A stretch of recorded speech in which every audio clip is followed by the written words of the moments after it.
hello, person behind the wooden long table with drinks underneath and beyond it. I'm going to go get us that sofa over there, mate. Oh, yeah, cheers, pal. Thanks very much. I would very much like... actually, Dan, can you sit on the chair, mate? I want to sit on the sofa. All right, yeah, no worries. You guys sort that out. I'm going to order some drinks. You do some faded steps away.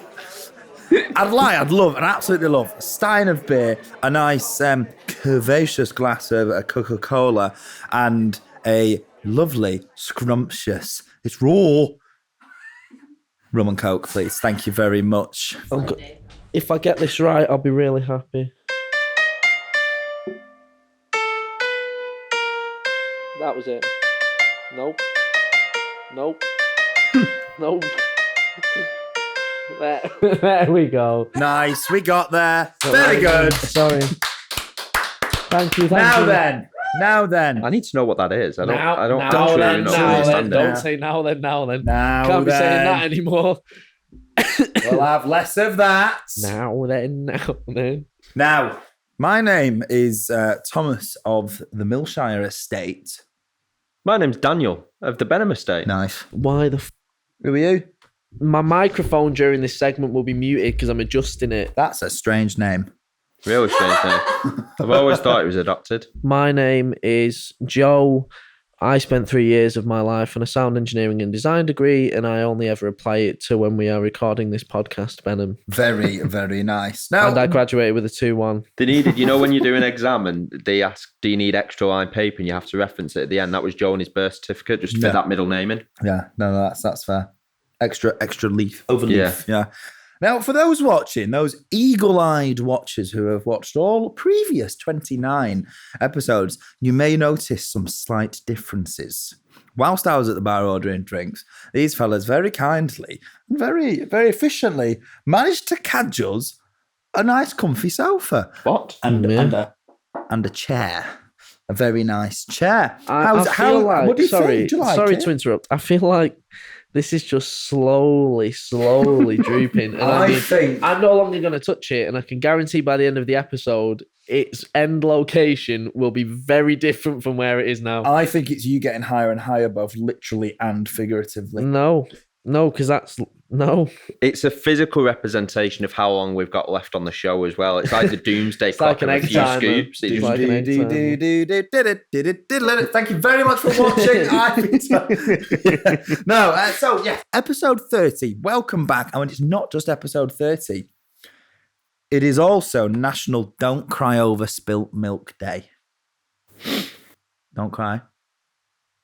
It's fine. There's no spilt milk. You can spill some milk if you like. But don't cry over it. Not today. Not today, any other day. I would never cry over spilt milk. Why? Where did that saying come from? I don't know. Was milk like a luxury at some point? Well, I think maybe. I can tell you what it came from.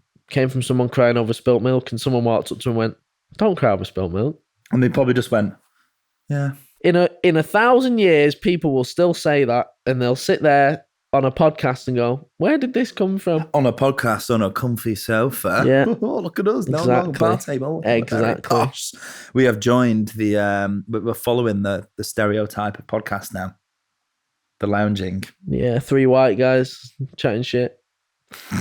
We just need our American accents and conspiracy theories, and we've nailed it. Exactly. Well, I think the COVID-19 pandemic is a hoax. Can't be saying stuff like that on Spotify now. Speaking of absolutely mad stuff. Good point. I don't think the COVID-19 pandemic is a hoax. Hashtag Joe Rogan. Got to keep them on the toes, huh? Controversial topics, things that shocked me. This week, it's actually quite sad. A news article came Someone up. spilt some milk. They did, but they didn't cry over it. And that's why Tom did instead. The news was about a drug addict, and he's accidentally sniffed his grandmother's ashes. Mate, what was I saying in the car? Crackheads will always out-hustle you. Mate, right. This guy thinks he's sniffing. This guy knew it was his grandmother's ash. He's like, no, it's a different height. Really it's a different height. It is. He nearly sniffed half a gram. That's funny. I like that. Yeah, honestly, that much. But I'm not being funny. If you were to actually sniff half of someone's ashes, that's so much that you're inhaling. That's so much. Yeah, well, yeah. That's insane. I feel you'd figure out it wasn't the drug before you got halfway through. You'd probably realise it before you got halfway through the first line of it. I mean, the thing is as well, when you have an urn, how much of it is the coffin? That's a good point. That's a very good point. Because it always looks like there's a lot, but other than the handles on the coffin, everything is cremated. I always told Grandad he smelt of pine and oak. And here we are, living proof. The ashes stink of it, and it's just what the coffin was made out of. Maybe. Depends what kind of coffin you had.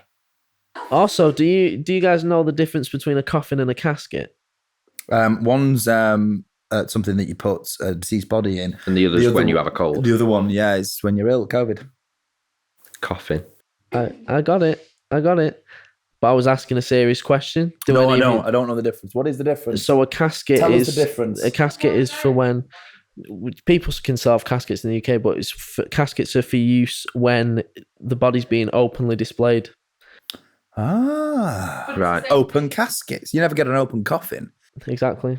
If someone's being displayed, if a body's being displayed, it's a casket. I thought it was literally just the wording was different in the UK and the US. It's the same thing. It is.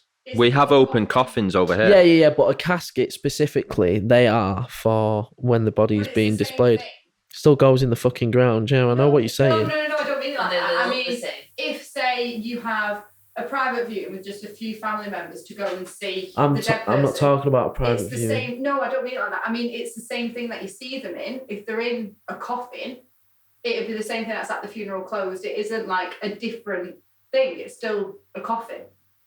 You've said so many words and I've understood so few of them. You're saying that a casket and a coffin are different. They are different. But not always. No, but you can have an open coffin. You don't have to have an open casket. Yeah, but no, what I'm saying, a casket is specifically designed. Oh, so there is no lid to a casket. You are? Yeah, but it's the ones on the hinges. Coffins typically don't have the top on hinges. Coffins have a lid, whereas it's like doors instead. Exactly. Okay. Right. That's what I mean. We got there in the end, guys. We figured it out. We went proper around the houses with that, didn't we? Well, do you know as well? I didn't think I'll have to properly explain it. I thought it was really easy to, because the first time I heard it, just use the word hinges, we'd have had that in so little time. Okay, let me try that. Hinges. Oh, there we go. Yes, there we go. Yeah. Because hinges. Yeah, hinges. Yes. Of course. You get it right. I do. Do you know in Japan it's quite common to have a QR code on a headstone? No way. And you scan the QR code, it shows you a video of the life. It shows you that's not even a joke, that's a genuine thing. You can do the same thing in China, except it shows you the video, the CCTV footage of how they died, because China tracks everything that goes on in that country. So it's like, do you want to see how this guy died? Scan the QR code. Here's the CCTV footage online. Watching. You scan it, and then suddenly you just see yourself from the back. It's quite scary to think how monitored they are in China. Floor opens up, you fall in. I mean, maybe it doesn't scare Chinese people, but they're so monitored. China. They have like a social credit scoring system, which is insane to me. If you don't know anything different, you're monitored constantly in China, and the social credit score is something that goes along with the monitoring, and you're rated highly or negatively for good or bad behavior. Now, is it used in applying for a mortgage or going for a job? I actually don't know. I don't know that much about it. I literally just know that it's like a social score. I would imagine it comes more to like criminal prosecutions. That would make sense. But that's like what DBS checks for. And maybe like how well you're treated at the hospital. They might look and be like, oh, yeah, you dropped a Greggs wrapper on the floor on the 21st of April 2014. We don't have Greggs in London. I don't think they branched out to China. Oh, China has everything. Citizens gain points by donating blood or money, engaging in charity work, praising it's like a game of Sims. Praising the government on social media, helping the poor. Citizens lose points by not visiting one's aging parents regularly, cheating in online games, insincere apologies for crimes committed, and spreading rumours on the internet. So people think they go to a virtual world when they use a VR headset. They actually just get moved to China. Each citizen is assigned 1,000 points, monitored to judge their behaviour and rated accordingly. Do points mean prizes? Punishments and rewards. Punishments and rewards. Can you spend? It's like when they have the time on the wrist. In time, yeah. That's Timberlake job. Yeah, it's or like that episode of Black Mirror where everyone's voted and she can't get on the plane because she's got too low a rating. That's messed up. Punishments include travel bans and slow internets. What? What? I don't know what happens if you're abused by your parents. You're not going to go and visit them when you're old, right? In China, it's a really big thing that the elderly are then looked after by the young when they get older. Yeah, but if they didn't look after you properly, doesn't matter. That's just how it is. Part of the culture. Things. You go tell them that. Yeah, get on the first plane, rock up, and go. Oh my God, this is a bigger project than I thought it was. There's so many of them. There's only like 1.4 billion. No. It's fine. It was going to make a really racist joke, and I'm glad I didn't. I'm going to say it anyway. Well, in fact, restricting travel. Sorry, I've literally just stumbled across it. Restricting people's travel. Banning you from flying or getting the train is one punishment. Mm-hmm. Throttling your internet speeds. Banning you or your kids from the best schools. Stopping you from getting the best jobs. Keeping you out of the best hotels. Being publicly named as a bad citizen. That's insane. So that doesn't that's the opposite of how other countries' criminal systems work. Basically, that keeps the worst people at the bottom with no ability to try. It's literally just to segregate people. Well, I was watching the Karate Kid the other day, the Jaden Smith version, and I wrote this down actually, and it reminded me because obviously he goes to China, and it was all I figured out. It was a story all about how Jaden Smith's life got turned upside down. You see, he was chilling out, maxing, relaxing all cool, shooting some b-ball outside the school, and a couple of guys who were up to no good, they started making trouble in his neighbourhood. Right, we know the words. He got in one little fight, and his mum got scared and said, "You're gonna learn kung fu from the maintenance man downstairs." Brilliant. I love that. Very, very good. I had a thought this week, fellas. What was your thought? That's dangerous. Fella. Lockdown must have been extra hard for people with secret families. Ooh. Because it was fucking well hard for me. Honest to God, it was so hard to maintain that secret family. It is that. I was scrolling through Twitter and it came up. I was like, oh my God. You were at your second family's when house. Everything went into lockdown. We had to lockdown, where are you, Nigel? I expected you home. And it's like, oh yeah, I'm locked down. I'm stuck in Hong Kong when I get back. Where? Stuck in Hong Kong. You look like you're at Sandra's house on Find My Friends, and you're like, no. What's your view on Find My Friends and stuff like that? Do you two share your location with each other? Yeah, but the main reason do you share yours with Kate? Yeah, and the main reason being is for I lose my phone. When you lose your phone, inevitably, or if let's say Kay's gone out with her friends and I haven't, and she's rang me saying, I'm walking home. We talk on the phone, but I can also see where she's up to. And, suddenly if she darts off in one direction, I know she's in the back of a Ford Transit van. Yeah. But as long as she goes on the same route, and he just goes, thank fuck for that. Tom's shared with me because when he went travelling, because if you don't know, Tom managed to find himself a couple of years ago. I didn't even get dreadlocks. No, mad that he didn't always have time. I'm proud to of you for that. I'd have a very text. different view of you if you'd ever had dreadlocks. He didn't always have time to text, so he had his location shared, and then I could see you could see where I was. I could. Yeah, track me. Do you share, Dan and Jess? Do you two share your location with each other? No. Ooh. Good. I'm glad to hear that because I think it's odd. Yeah, but we don't sit periodically check. That's not what I'm saying, but I think it's. Every day. Yeah. Oh, yeah. Still at work. He's left work. Where's he going? Specsavers. Nice. But yeah, I just think it's weird. I get it in the case of, if someone's coming back from a night out, but why don't you just share your location in that moment?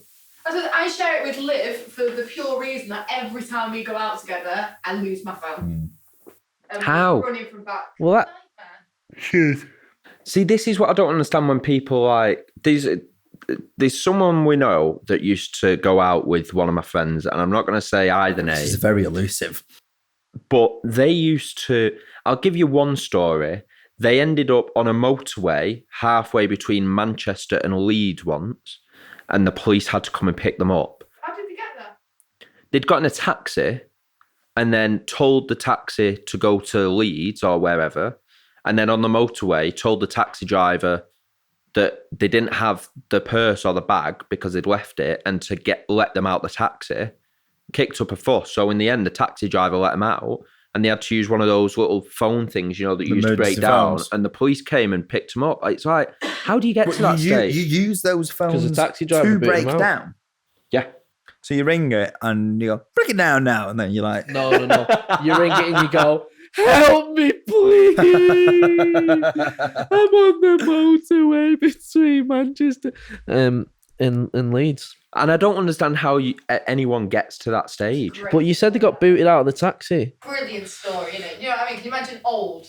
Yeah. They've done, but it just because it makes you sound fucking stupid. They know they do something like that every time they drink. Like they got a new job within weeks of a Christmas party, and stripped down to just their underwear on the top of a table in front of all the co-workers and the bosses. For a moment, what I want to say is the people who do that when they're drunk are more than willing to do that when they're sober. People are strange.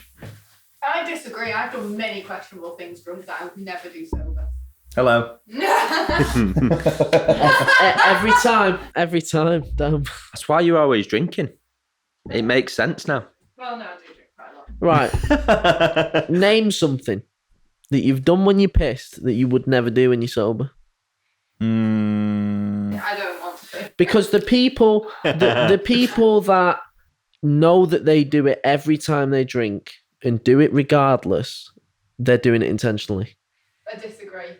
I know where you're coming from, but I think, maybe that's really short-sighted of me. I don't think it's that they would necessarily do it sober. Yeah, I think what they do it sober is the idea that people will talk about it afterwards. No, I disagree with that too. No, I see some sense in that. I see some sense in both of it. But they have the plausible deniability to be like, people that go, you don't do it never every time guess you what drink. I did this weekend. Yeah. Well, if you're saying if you didn't want to do that, you wouldn't be telling me. Exactly. If you were doing that sort of thing where when you drank, you strip down to your underwear at a new job. Stop drinking, yeah. I would. Exactly. Every time exactly. That's what I mean. The people that do it every time are doing it with intent. It's like I went on a night out once, and in the taxi to Manchester, one of the girls in the taxi said, "Oh, someone might have to help me tonight. I end up crying when I've had a drink." Now, if you were genuinely bothered about crying when you'd had a drink, you wouldn't have a drink. What she liked is the fact that someone will then look after her. Yeah. That person wasn't me. She fell over at one point, asked to be helped up, and I walked away. I wasn't being part of that. But that's wrong. No, she'd fallen over multiple times by that point. Does not matter. She does it for attention. I don't care. Okay. If someone falls over, help them up. No matter how many times. It wasn't so much a fall as a slow sit down on the dance floor. To that, I fall sober, so. Yeah, I'd help someone like that if it was genuine, but it was just for attention. I'm not encouraging that. Good. I'm a nightmare on wine. I get really aggressive and nasty, so I don't drink wine anymore. Yeah. We should put Tom and Katie in a room. Katie would just wine and Tom with Stella, and see which one survives. Yeah, because the farts. To be fair, farts would be horrific. To be fair, if Katie found out about Stella, she'd be furious. Honestly, Tom is a different person on Stella. I don't understand it. It's literally just that one drink. I'm not being funny. I can tell when you've drank Stella. That's the most stereotypical drink. But he is. I don't turn into a wife beater. No, it's not like a fight. It's like a cockiness about him. And it's genuinely just that one. Oh, I like coffee sometimes. What did you drink when you were special? confidence. No, it's like an arrogant sort of like Stella? Everything and anything. Stella? Probably. Speaking of drinking, yeah? Yeah. What am I doing here? Jinx when we come. drinking. No, but look at my little finger. If in doubt, pinky out. I know about this. It's posh, isn't it? Everyone, look at you with your little pinky finger out. How very posh. Now, No, it's not. Patrick says it to It's- SpongeBob in an episode when he's going to Sandy's. If in doubt, pink it If out. in doubt, pinky out. Not pink it out. Yeah, pinky don't pink it out. Pink Not it even out. out. I've been doing this so wrong.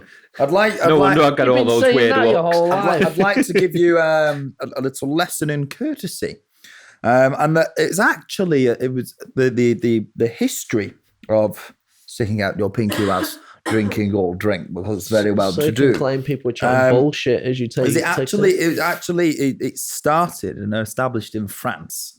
Now, at the time in France, wealthy French people, they tend to move in quite exuberant circles. And there was a lot of sleeping around between wealthy people. And obviously, during the era, there was no protection from any diseases. So a lot of wealthy French people were riddled. Absolutely riddled, But Batman was having a nightmare. it was impolite to sleep with someone if they had syphilis or chlamydia or whatever it was. Syphilis was rife at the time. So sticking your pinky out whilst drinking was a secret or private indication to somebody across the room who you were wishing to court that you had syphilis, and if they also returned the pinky, then perfect, because you can't catch it twice. So it was. And I it was would like return my again. pinky as well, because I wouldn't be happy about that if they just took my pinky and didn't give me want back. it back, wouldn't Yeah, you? exactly. But yeah, so when you think you're being posh by sticking out your pinky finger, you're actually telling the world that you've got syphilis. That's crazy. Yeah. And there was me actually verbally telling everyone I had What it. is syphilis? I don't know. I've never heard of Clap. this. Oh, right. Nice. What Back in. Like, what does it do to you? It's actually a never-ending cycle. The gaps get longer between each clap. You never actually stop clapping. The gaps just get longer and shorter. That was Yeah. so That's one for the beautifully older listeners. executed. Well, that's a little bit of a historical fact for you. I there. like it. That's pretty Yeah, interesting. you could even call it "And I Was Today Years Old" when You could do. you could. What are those? Who's playing club music outside? My mum showed me something the other day. Now, normally in an episode at some point we have a bag fly through the air We do have a bag flying through the air. and it brings us a snack. Yes. But that's taken a break. It has taken Thought a you were break. ready to just And the frisbee bag that in. Because it's taken Straight a in his break head. because we're full. Yeah. No. We film all these episodes Katie, I on the heard that. same day Don't do it. and we're full. Correct. So the bag this week that's been thrown Whoa, it's a bag for life. is empty. It was frisbees across the room. And I don't know if you've... so my mum showed me this the other day. She was at the shops and the cashier blew her mind. You've got your bag for life. Yeah. When they're brand new, like this one's been used a couple of times, so Oh, it it's been holds used itself out. considerably, yeah. But they fold in while you're trying to put all your stuff in. We do. So you fold the top over. This is like I should have done an arse sackish, like It's one we made earlier. Yeah. That's Blue Peter. You fold the top over and it stays open. To anyone watching, if you're listening, tune into YouTube literally just for 30 seconds at this time. And if you don't want to tune into YouTube, you should probably be able to tell that is the sound of a bag for life having the top fold over. That was mental. and it stays open now. That is I don't use bag for life. That's mind But if blowing. I do, and now I know that. what has your mum only just discovered this, or is she, Yeah, the or cashier's shown her. Has she neglected to inform us? No, she of was at this? the shops and the cashier was putting some stuff in the bag for her, and she went, "Why don't you just fold the top over?" I feel like I've been shortchanged. They should come with instruction manuals. They should, but a long time ago, I worked for Assemble Tesco yourself. for quite a good amount of time. And You must have missed that day. This was How never long have the included in cameras the been training. going? Right, picture this. Let me set the I scene. always have a Barack. Let me set the scene. You've been on a night out, all right? You've had far too many sherbets, okay? You're Yeah. absolutely off your face. You get home, you go to bed, and you wake up feeling horrific, okay? The secret to curing that horrificness whilst Jess climbs under tripods. And she's made it again. Glass of fresh orange with a Barocca in it. I tell you what, that will cure a broken Can't femur. drink fresh orange. Don't put it in anything. Put it in water, apple juice, Vimto, whatever you want. It's brilliant. It rehydrates your body. It gets all the sugars back into you. It helps heal your liver. But most importantly, gives you glow in the dark piss. Your pee will glow, and I mean like day glow yellow. But you're telling me you're trying to tell me that it's not meant to be glow in the dark normally. Only on Tuesdays. Yeah, I need to speak to my doctor. So keeping on this crude topic is a fun little story from a couple of years ago where this is so fun. I know. What a fun story. Woo! Is this from a couple of years ago? It is. Me, Joe, and my cousin were in Dubai for a few days. A couple of years ago. We were the diet we had was predominantly alcohol, Lebanese food. So my shit went green. Salads. Yeah, my shit went green. We sat there. Nice. Sat in the lounge and we heard Joe shout from the toilet, "Help!" My shit's green. We're like, right, okay. He's like, no, like genuinely green. It was completely fucking green. Like the colour of my... You got your phone out as if you got the colour of my jumper green. You're going to show us a photo. I've got a picture of the paper. Yeah. And my God, what were you doing? We were panicking because we're like, your shit shouldn't be that colour. No. Next day, I used the toilet. Green. My shit's green. Look like Shrek. Honestly, it must have just been all the spinach and salads and stuff we had in our food. That's the colour it was. What is that on? Toilet paper on my leg. I am deficient. Yeah, that was the colour. Like Asda price green. Yeah. I've had that before, but I think it's that. Something to do with like. No. Don't show that bit. Show it from now. Is Joe's shit? Yeah. Why? What have you shown now? I've just zoomed it in so you can't see my leg. So don't show it when you can see my leg. Wow. Honestly. That is proper green. It was a panicking moment. That looks like a cow pat. Yeah. Yeah. Wow. We're in a country where healthcare is private and expensive. Well, I saw... And Joe's shit is green. And I was just tripping because I was like, this has never happened to me in my life. We just thought he was taking the piss. I've had brown... No, I wasn't taking the piss. I was having a shit. But I've had black shit. I've had brown shit. I've had bright red shit. I've had yellow shit. I've had pink shit. I've had radioactive shit. Rewind. I've had neon shit, but I'd never had like green shit. So that was crazy. Red shit. Well, yeah. Life experience. Yeah, exactly. More like life expectancy. I've had like basically the whole Joe's toilet's like the Skittles commercial. I was literally about to say like my toilet. The rainbow. The toilet I use is an LGBTQ plus ally because that's how much I've painted it with the colours of the rainbow. Wow. Well, so I've got a would you rather for us. Keeping on the topic. What topic? Of crap. Would you rather have green shit or black vomit? There you go. Would you rather crap your pants in public once a year for the rest of your life, or crap yourself in private every day? You've already done this one. Once in public. You've done this on the podcast. Yeah. No, he hasn't. I've not heard this before. I've heard it before, and it came from your gob on the podcast. No, you're chatting shit. Anyway, what would you rather? Because I don't remember your answer. I would choose to shit myself once in public a year. Once in public. As far as I'm concerned, every single day I'd carry a bag that had a change of underwear. Yeah, and it doesn't say how public. It could be in a public place with no people around. I haven't got the money to afford the washing powder to clean soiled. You'd get to the stage where you just wear the same pair every day, wouldn't you? In preparation. Until the moment you leave the house, you'd wear the same pair. No. So good to know that you're a fucking weirdo. Hang on a minute. So day before, soiled your pants. No worries. You've discarded them to one side, scraped it out. Oh God! Let them dry on the nice hot radiator. That's horrible. Whatever. Okay. Next day comes around. Oh right, I'm getting ready to leave the house. I haven't shit myself yet, so I'm going to put on yesterday's shitty boxers. Do you sleep without your boxers on? Now you say it like that. Then you say it like that. Then you need to shower to get rid of it all, but you still haven't left the house, so it could happen again. And never mind just that. You shower to get rid of it all, put the boxers back on, and go, fuck, now I've got to get back in the shower. No, once a day it happens. Once a day. Yeah. So you put those boxers on in preparation, knowing it's going to happen today. Now you put it like You're fucking disgusting. Honestly, mate, get your shit together. Get it out of your boxes and get it together. That's wrong. That's no. Well, don't get it together because that implies you're keeping a pile of it. Absolutely out of order.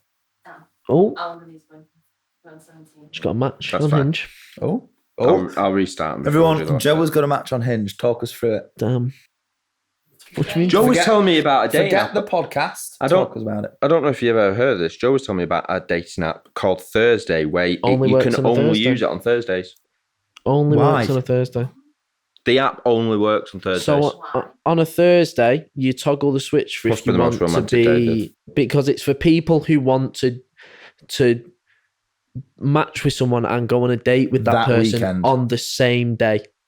It's for people who want to do the experience in a day. Because what if you wanted to do it on the Friday? Sometimes you are. Yeah, well, if you couldn't go out on Thursday, you wanted to go on Friday. Don't use the app. Yeah, but you could organise to go out with that. Yeah, you could do, but you could do, but realistically, the majority of the people on that app are on there because they want to do the dating experience on the same day that they match with someone. Could you imagine if you accidentally leave something with them, you got to wait a week just to think if you go think if you go on Tinder and stuff like that, most people will talk for a while before they meet each other. Yeah, you don't dish the number out, do you, on Tinder? There are people who want to do it all in a day. Like I've done that before. I've done that before where I've matched with someone and seen them in the same day, and I preferred doing that. Shag, have a relationship, fall out, marry, make up again, marry, have kids, pessimist. Divorce. Why'd you say it? Die. Move to the south of France. Pessimist. All in one day. You're going to move to the south of France after you've died? No, you said no. You said die, move to the south of France. Oh, well, that's where people go. Just like Joe's Hinge match that may turn into potential dates, we are soon going to get the hell out of here. And that was the last orders bell. So I can only extend my most sincerest of thanks for listening. Honestly, I hope you're listening in content with your earphones in to my voice and really sensing a tone of thanks. Why would the earphones joining us on episode 30? Why would the earphones in? You might be on the buzz. And as I'm not being funny, but sign of gratitude. Yes, if they're on the buzz, that means they're in Oldham, and I can assure you, people that listen to their music on the bus in Oldham do it out loud through their phone, connected to a Bluetooth speaker, whatever, but they do not do it with their earphones in. Yeah. Well, as a sincere sign of gratitude, I would like to finish this off with a very short tale. Oh, tell us your tale. George Clooney, vape, Leonardo DiCaprio and Matthew McConaughey all want to put a movie together. Oh. George Clooney said he'll direct it. Yeah. DiCaprio said he'll act in it. And Matthew McConaughey said, all right. All right. I get it. Very nice. Beautiful. That was a nice little finisher, that was. You're very welcome. Now, I have been Tom Mills. You've been Daniel Benham. And you? And I've been Joe. I went to university for 3 years to get a sound engineering and design degree, and the only thing I ever apply it to is when we record this podcast every 2 weeks. Benham. I graduated with a 2-1. And if this was a TikTok, we'd end and start with that, and it'd just go on a loop perfectly. I'm surprised you remember. Thank you. That was not how I said it. Thank you ever so much, Sithy. Oh, see you later. No. Oh.